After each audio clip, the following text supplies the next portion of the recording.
इसरो ने किए चंद्रयान के तीनों इंजन चालू। चांद पर लैंडिंग के आखिरी पड़ाव में पहुंचा चंद्रयान। हमारे वैज्ञानिकों ने दी देश को एक और बड़ी खुशखबरी, वर्टिकल लैंडिंग का प्रोसीजर हुआ शुरू। दोस्तों, चंद्रयान 3 अपने 37 दिन के सफर को पूरा करके अब चांद पर उतरने के बेहद करीब पहुंच चुका है और इस समय यह चांद के बिल्कुल मुहाने पर खड़ा है और वो पल अब दूर नहीं जब यह सतह पर सुरक्षित रूप से लैंड कर जाएगा। मगर साथियों, अब वो समय भी दूर नहीं है जिस पर आकर हमारा चंद्रयान 2 फेल हुआ था। वो कहते हैं ना, दूध से जले को छाछ का भी डर लगता है। इसलिए इसरो के वैज्ञानिक अब पहले से भी चौकन्ने हो गए हैं, क्योंकि ये इस मिशन का सबसे अहम पड़ाव है और इस समय जरा सी भी भूल इस पूरे मिशन और सालों से की जा रही मेहनत को चंद्रयान 2 की तरह मिट्टी में मिला सकती है।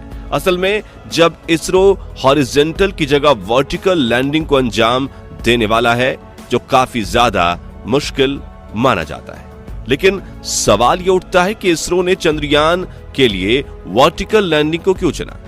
इस समय हमारा चंद्रयान कहां पर है और इसने देश को क्या बड़ी खुशखबरी दी है। साथ ही अब आगे इसरो इसे लैंड कराने के लिए कौन कौन से स्टेप लेने वाला है, यह सब कुछ हम आज आपको बताने वाले हैं, इसलिए वीडियो को अंत तक जरूर देखिएगा। दोस्तों, चंद्रयान 3 को लेकर इस समय जो सबसे बड़ी खबर निकलकर सामने आ रही है, उसे सुनकर सभी खुशी से झूम उठेंगे। इसरो ने यह गुड न्यूज खुद लोगों को दी है, जिस पर न सिर्फ नासा हमें बधाई दे रहा है, बल्कि रूस, जिसके लूना 25 के साथ हमारी लूनर रेस चल रही है, उसने भी इसरो के वैज्ञानिकों की सराहना की है। इंतजार की घड़ी पूरी हो चुकी है, जिसकी हम बेसब्री से प्रतीक्षा कर रहे थे। इसरो ने वो कारनामा करके दिखाया है जिसे जानकर हर भारतीय का सीना गर्व से चौड़ा हो जाएगा। तो क्या है वो गुड न्यूज, चलिए आपको बताते हैं। असल में दोस्तों, इस समय हमारा चंद्रयान 3 चांद की सतह से सिर्फ 100 किलोमीटर की दूरी पर है और इसके चलते इसरो ने अपना आखिरी दांव खेल दिया है, यानी चंद्रयान 3 के लैंडिंग प्रोसीजर को शुरू कर दिया है। इस प्रोसीजर की शुरुआत प्रपल्शन मॉड्यूल और विक्रम लैंडर को एक दूसरे से अलग करके हुई है। दरअसल लैंडिंग में प्रपल्शन मॉड्यूल का कोई काम नहीं है, इसलिए उसको विक्रम लैंडर से अलग कर दिया गया है और अब आगे के सफर पर विक्रम लैंडर खुद अकेला ही निकल पड़ा है। इस प्रोसीजर के शुरू होते ही इसरो चीफ एस सोमनाथ ने इस मिशन पर काम कर रहे सभी वैज्ञानिकों से पूरी तरह चौकन्ना रहने और आगे के काम के लिए कमर कसने को कह दिया है, क्योंकि उन्हें अच्छे से पता है कि ये इस मिशन का सबसे मुश्किल फेज है। वैज्ञानिकों ने भी तुरंत ही विक्रम लैंडर पर लगे सभी सेंसर्स और दूसरी जरूरी लैंडिंग उपकरणों को ऑन कर दिया है। यहां तक कि चंद्रयान के उन 3 इंजन को भी चालू कर दिया गया है जिन्हें खास तौर पर लैंडिंग प्रोसीजर में इस्तेमाल करने के लिए लगाया गया है। आपको बता दें कि अभी तक इन इंजनों को ऑन नहीं किया गया था, क्योंकि इनका काम यही है कि जब लैंडिंग प्रोसीजर शुरू हो तो ये विक्रम लैंडर के नीचे गिरने की गति को कंट्रोल करने और इसका बैलेंस बनाने में इस्तेमाल किए जाएंगे।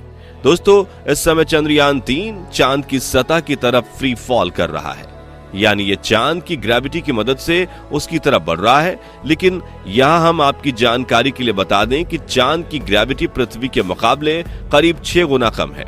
इसका मतलब यह है कि चांद पर हमारा चंद्रयान उस तेज गति से नीचे नहीं गिर रहा जैसे हम पृथ्वी पर चीजों को ऊंचाई से नीचे गिरते हुए देखते हैं। मगर यहाँ एक और चीज गौर करने वाली ये भी है कि चांद पर नीचे गिरते हुए एयर फ्रिक्शन ना के बराबर है। इसका मतलब यह है कि जिस तरह पृथ्वी पर जब कोई चीज नीचे गिरती है तो हवा का फ्रिक्शन उसकी गति को कुछ हद तक धीमा करता है, लेकिन चांद पर ऐसा नहीं होता, क्योंकि चांद का वायुमंडल बहुत ज्यादा पतला है। इसलिए इस समय चंद्रयान के नीचे गिरने की रफ्तार इतनी ज्यादा तेज है कि इसे इसमें लगने वाले इंजन या कहें रेट्रो बूस्टर की मदद से धीमा किया जाएगा। अगर चांद का वायुमंडल थोड़ा थिक होता तो इसकी रफ्तार को कम करने के लिए पैराशूट का भी इस्तेमाल किया जा सकता था। यहां तक कि मंगल ग्रह पर भी जब कोई मिशन भेजा जाता है तो लैंडिंग के समय पैराशूट का यूज होता है, लेकिन जब चांद पर ये इसके हल्के वायुमंडल की वजह से मुमकिन नहीं है। साथ ही लैंडिंग जब वर्टिकल होती है, यानी यान को जब सीधा खड़ा करके नीचे उतारा जाता है, तो उसमें नीचे गिरने की रफ्तार और भी तेज हो जाती है। यही वजह है कि दुनिया की ज्यादातर स्पेस एजेंसियां चांद पर हॉरिजॉन्टल लैंडिंग करती हैं। ऐसे में सवाल ये उठता है कि इसरो ने चंद्रयान 3 के लिए वर्टिकल लैंडिंग को ही क्यों चुना?